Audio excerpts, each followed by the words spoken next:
అంటే ప్రాణం కాబట్టి ఒకటే చెప్తున్నారు, తప్పకుండా కలిసికట్టుగా పనిచేద్దాం. అమ్ముడుపోయిన నెంబర్ 1 సీట్లో పినపాక సీటే భారీ మెజార్టీ రాబోతుంది తెలంగాణలో. ఎందుకంటే నాకు పినపాక సీట్కి సంబంధించి నాకు చాలా మంది మిత్రులు, కాంగ్రెస్ నాయకులు వాళ్ళందరూ అన్ని సామాజిక వర్గాలు, ఎస్సీలు, బీసీలు, రెడ్స్ చాలా మంది ఫోన్ చేసినాక మనకు పినపాక ఈ కాంతారావుకి ఇవ్వాలంటే నేను అప్పుడు కొందరు చెప్పిన, అరే వాడికి కొంచెం డౌట్ ఉంది నాకన్నా, లేదు సార్ మీరు చూసుకుంటాం కదా, మీరు గెలిపిస్తాం మేము చూసుకుంటాం అని చెప్పి అన్న కొందరు ఇక్కడ ఉన్నారు, వద్దని చెప్పాను నేను. ఆయన అన్నట్టే అమ్ముడిపోయాడు. నిన్న రాత్రి ఇల్లందరూ 3 గంటలు ఉన్న ఉంటుంటే వాళ్ళందరూ చెప్పాను, ముస్లింస్ కానీ హిందువులు అందరూ చెప్పారు, 5-6 వేల మంది వచ్చు. కానీ ఖచ్చినట్టు అందరినీ కూర్చోబెట్టి మంచి క్యాండిడేట్ చేయండి, మేము ఇల్లందు పినపాక ఇవన్నీ గెలిపిస్తామని చెప్పి ఆ మనుగులో కూడా అనిపించింది నిన్న మన పినపాక వాళ్ళు. అందుకని చెప్తున్నా, తప్పకుండా వచ్చేది కాంగ్రెస్ పార్టీ ప్రభుత్వమే, సోనియా గాంధీ ఇచ్చింది. ఇవాళ మోడీ గారు నిజంగా కూడా రైతులకు, ఉత్తర భారతదేశంలో రైతులను చూసుకొని మనం నేర్చుకోవాలి. మన తెలంగాణ రైతులు ఉద్యమం అంటే ఎట్లా చేసిందంటే 2 సంవత్సరాలు దాదాపు నేను ఢిల్లీలో చూసిన 4 జాకెట్లు వేసుకుంటే బయటికి పోతున్నాం, అంత సరి ఉంటుంది. దాదాపు ఎండ కూడా అంతే ఉంటుంది.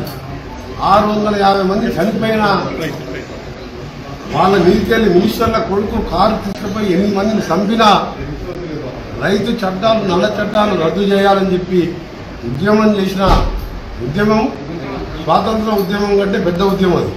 దాంతో ఇవాళ మోడీ గారు క్షమాపణ చెప్పి రైతు చట్టాలు ఉపసంహరించుకున్నారు.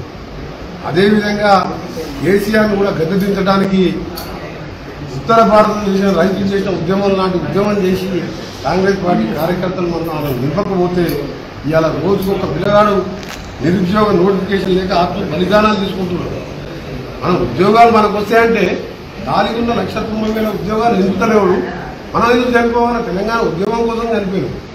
తెలంగాణ రాష్ట్రం కోసం చనిపోతే సోనియా గాంధీ ఒక మహిళగా, 2 పిల్లల తల్లిగా తెలంగాణ ఇచ్చింది. ఎన్ని రోజులు ఈ కొట్లాడ, 50 ఏళ్ళ కొట్లాట ఇస్తే ఇవాళ ఏం చూస్తున్నాం? పేపర్ తెలంగాణ నిరుద్యోగి ఆత్మహత్య, నోటిఫికేషన్ లేక 1,93,000 ఖాళీలు ఎందుకు భర్తీ చేస్తారు? అందుకనే అలాంటి ఉద్యమం చేసి ఏది దింపాలి. చివరిగా ఒకటి ఏంటంటే, నిన్న మన ఆ హుజూరాబాద్ ఓడిపోయిన దెబ్బకు నిరాహార దీక్ష దిగండి. ఫస్ట్ ఏమో ఇందిరా చౌకీ ఎత్తేసినాయి, మళ్ళీ ఆఖరికి అదే దిక్కైంది ఆయనకు. ఏమంటారు ఆయన? యాసంగిని ఎంత కొంటామో చెప్పుకుంటారు. ఓడి పిక్కల సన్నాసి ఇప్పుడు 90% దాన్ని కళ్ళాలను ఉన్నది ఈ పంటది. దీన్ని ఫస్ట్ నువ్వు కొను, కేంద్రం తీసుకుంటా అంటే దీన్ని కొను నువ్వు. దీని కూడా నీ మంత్రులు, ఎమ్మెల్యేలు మొత్తం ధర్నాలు, టెంట్లు వేసుకుంటూ కూర్చుంటే ఇప్పుడు దసరాకు వచ్చిన ధాన్యం ఇప్పుడు కూడా 2 సెంటర్లు చూసాను. నిన్న కూడా 2 సెంటర్లకు పోయినా నేను. ఉన్న ధాన్యాన్ని మనం యాసంగిలో ఎంత కొంటానో, ఎట్లా కొనో పార్లమెంట్లో చూసుకుందాం. మనం ఉన్న ధాన్యాన్ని కొనే దాని మీద దృష్టి పెట్టాలని చెప్పి ముఖ్యమంత్రి గారు విజ్ఞప్తి చేస్తూ. హాయ్ ఫ్రెండ్స్, మా టుడే టుమారో యూట్యూబ్ ఛానల్ చూస్తున్నందుకు చాలా థ్యాంక్స్. మరిన్ని లేటెస్ట్ వీడియోస్ కోసం వెంటనే సబ్స్క్రైబ్ చేయండి. అలాగే ఈ బెల్ ని కూడా రింగ్ చేసేయండి. మా నోటిఫికేషన్స్ అన్ని మీ మొబైల్లో వస్తాయి. అలాగే మా వీడియోస్ మీకు నచ్చితే లైక్ చేయండి, షేర్ చేయండి, నచ్చకపోతే కామెంట్ చేయండి.